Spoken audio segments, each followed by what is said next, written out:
যত জিনিস আছে এটা সারা আল্লাহ বানাইছো আল্লাহ মাইলা খালিক আর সারা হইলা মখলুক এর লাগি দুনিয়ার জমিনের কোন জিনিস আমার আল্লাহর সত্যের সমতুল্য হয় না আমরা ইমানদার হলে যদি ওটা মানি আমার আল্লাহ আপনার আমার মর্যাদা বাড়াইব হোক সুবহানাল্লাহ এখন শিরক হইল দুই ধাপ এক শিরক হইল শিরকে দলি সরাসরি ভাবে পৃথিবীর কোন জিনিসে মনোহর সূর্য আল্লাহর মতন চন্দ্র আল্লাহর মতন পৃথিবীর কোন গাছ মাছ আল্লাহর মতন মনোহর হইল শিরকে দলি এটা কোন মুমিন মুসলমানে আল্লাহর নবীর উম্মতে কোন সময় করে না আমরা করি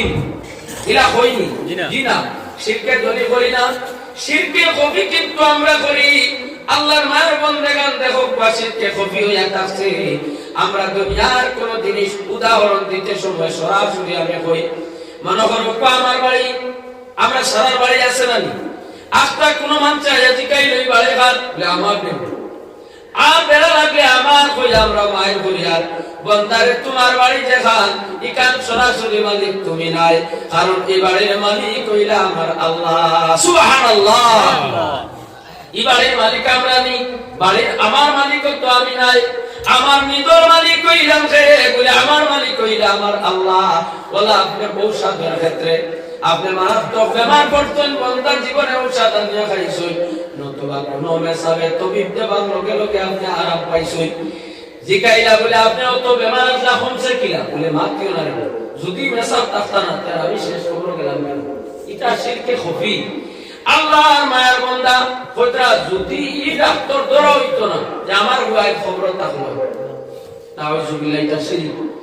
অ্যাক্সিডেন্ট হইছে বাইকে ধাক্কা মারি লাইছে লাগছে বড়িয়া মরে গেছে কইরা যদি অমুকর ফুয়ায় যদি ধাক্কা মারতো না তে আমার ফুয়া মরে না না কই না এটা আসলে শিরক ও বান্দা ওসিলা হইলো বাইকে ধাক্কা মারা ওসিলা হইলো ঔষধ ওসিলা শুরু আপনি আমি কিন্তু আমার মালিক কইলা আল্লাহ এর লাগে হায়াত এবং মওতের মালিক কইলা আমার আল্লাহ সুবহানাল্লাহ মওত আল্লাহর কাছে হায়াত আল্লাহর কাছে যত সময় পর্যন্ত বান্দা তোমার হায়াত আছে সে মারতে পারতো নাই যেদিন আল্লাহর হুকুম হইতো মরি জিতায় এদিন দুনিয়ার কোন ঔষধে তোমারে বাঁচাইতে পারতো না ঠিক নি ভাইয়া